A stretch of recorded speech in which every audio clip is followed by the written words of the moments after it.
देखो एक बार की बात है, आला हजरत फाजिल बरेलवी रहमतुल्लाह ताला अलैह से किसी ने सवाल किया कि आला फाजिल बरेलवी से कि ये बताइए हुजूर, क्या कोई मुजरिम जमाने रिसालत में पाया गया है इस तरह का? तो सरकार ने फरमाया, आला हजरत ने फरमाया, एक बाली मुजरिम, एक सहाबी और एक सहाबिया। सहाबी का नाम माइज है। उन्होंने एक बाले जुर्म किया था कि या रसूल अल्लाह मेरे से गुनाह हो गया, मैंने ये खता कर दी है। आप तवज्जो फरमाएं जरा, देखो मुंसिफ आजम को, आदिल आजम रसूलुल्लाह को। आजकल जानते हो कोई आदमी बड़ा से बड़ा केस कर दे तो लोग कहते हैं चलो कोई परेशान होने की बात नहीं, अपनी पार्टी का आदमी, मगर वो रसूलुल्लाह का कलमा पढ़ते थे, उसके बावजूद पैगंबर ने फरमाया सजा मिलेगी। नबी करीम सल्लल्लाहु अलैहि वसल्लम ने फरमाया सजा मिलेगी। और देखो दो तरीके हैं सजा देने के। कुरान कहता है अज़्ज़ानियतु वज़्ज़ानी फजलिदू कुल्ला वाहिदिन मिनहुमा मिअता जल्दा। ज़िना करवाने वाली औरत, ज़िना करने वाला मर्द, उन दोनों में से हर एक को 100 कोड़े मारो। ये कब? जब बगैर शादीशुदा लोग हो और उनसे ये गुनाह हुआ हो तो 100 कोड़े मारो। और अगर शादीशुदा लोग ऐसा गुनाह कर लें, ऐसा रेप कर लें, तो उनके लिए रज्म का हुक्म है। इतने पत्थर मारो, इतने पत्थर मारो, उनका काम ही तमाम हो जाए। उन पर खिश्तबारी होगी, पत्थर बरसाए जाएंगे। सरकार सल्लल्लाहु अलैहि वसल्लम ने देखा तो नबी करीम सल्लल्लाहु अलैहि वसल्लम ने हुक्म दे दिया, खिश्तबारी का, रज्म का हुक्म दे दिया। आप जरा तवज्जो फरमाएं, कहां आए थे सहाबी? उस बारगाह आए थे जहां के बारे में अल्लाह खुद फरमाता है, आए लोगों जब तुम अपनी जानों पर जुल्म कर लो तो मेरे महबूब की बारगाह आओ, तो मुझे बख्शने वाला मेहरबान पाओगे। महबूब की बारगाह में आ गए, सरकार ने हुक्म दे दिया, पत्थर बरसने लगे, दाएं से बाएं से, आगे से पीछे से। जब तक हजरत माइस के अंदर कुव्वते बर्दाश्त थी वो बर्दाश्त करते रहे, और जब नाकाबिले बर्दाश्त हुआ तो उस मैदान से निकले तो लोगों ने दौड़ा दौड़ा के इतने पत्थर मारे कि माइस का इंतकाल हो गया।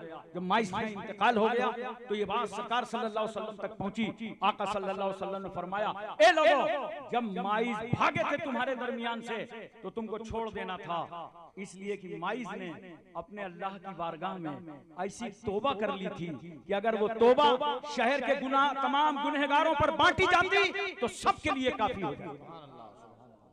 लोगों बचाओ अपने नौजवानों को, बचाओ पूरे मुल्क को, बचाओ अपने पड़ोसियों को, गुनाह की तरफ कदम न बढ़ने पावे। और एक बात मैं और अर्ज करना चाहता हूं, देखो ये चोरी है, मैं आपको बता रहा हूँ चोरी के लिए कितने कानून हमारी हुकूमत ने बनाए हैं। जगह जगह पुलिस घूम रही है, बोलो रात को गश्त कर रही है, 112 नंबर डायल करो। हुकूमत चाहती है हर बच्चा इत्मीनान से घर में सो जाए, रहजनी ना हो, डकैती ना हो, चोरी ना हो। मगर क्या चोरी से हम और आप बच पा रहे हैं? बोलो, तभी चोरी हो रही है। आओ इस चोरी से रोकने के लिए कुरान भी एक कानून लाया है, और कुरान कहता है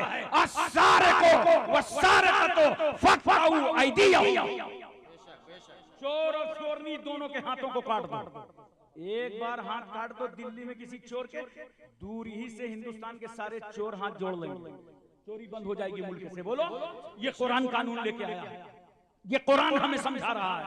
इसलिए दोस्तों कुरान पढ़ो, अगर इस समाज को सुधारना है, समाज को सही रास्ते पर लाना है। और एक आखिरी बात मैं आपसे कह दूं कि सुनो, आपस में मोहब्बतें पैदा करो, और इस्लाह दूसरे की तुम बाद में करना। मेरा पैगाम सुन लो, हर आदमी पहले अपना अपना घर सही कर ले, घर की सारी और उसके पर्दे में रहने लगे, घर के लोग सब नमाजी बन जाएं, घर के लोग सब ईमानदार बन जाएं, जैसा कुरान कहता है।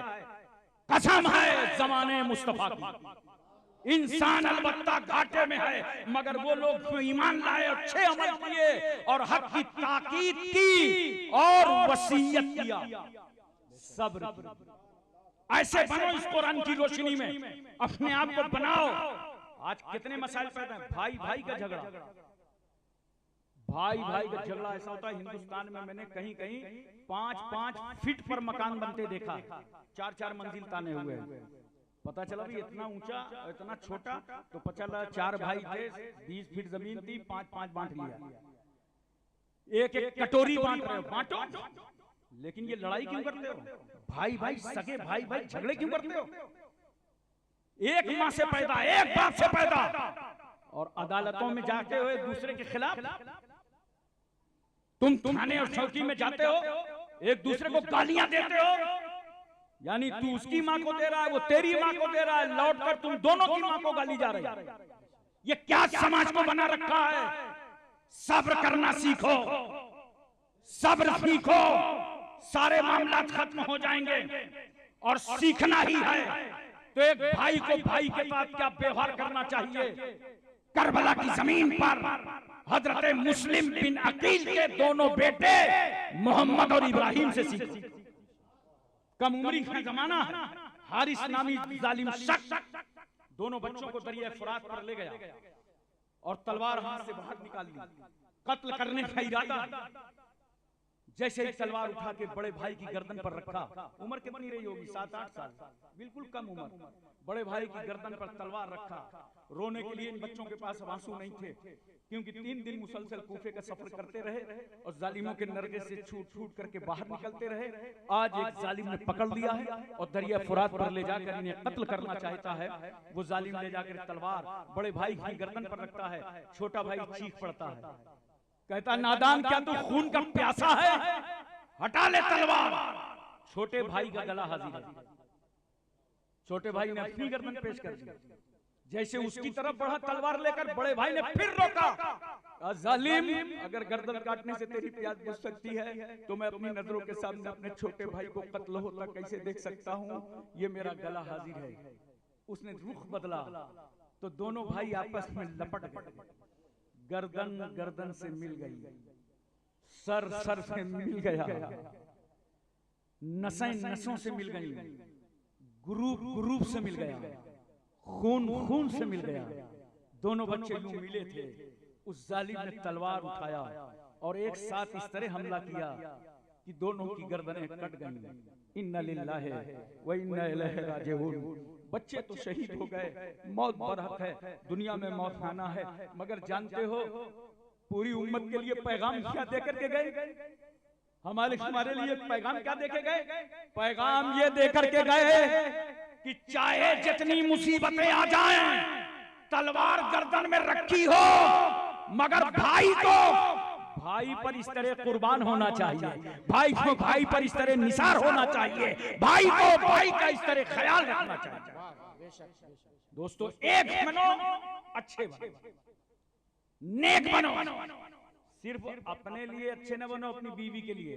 अपनी बीवी के लिए तो टॉप के शौहर, उसमें कोई शक नहीं है।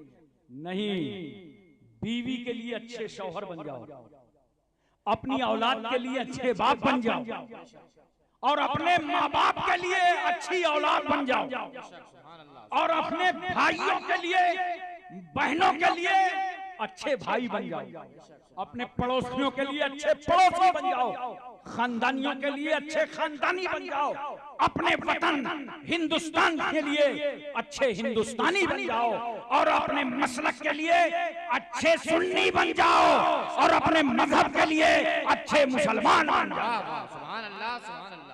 वाखिर दावाना अनिल हम्दुलिल्लाहि रब्बिल आलमीन। अस्सलामु अलैकुम। खड़े हो जाइए, सलातो सलाम।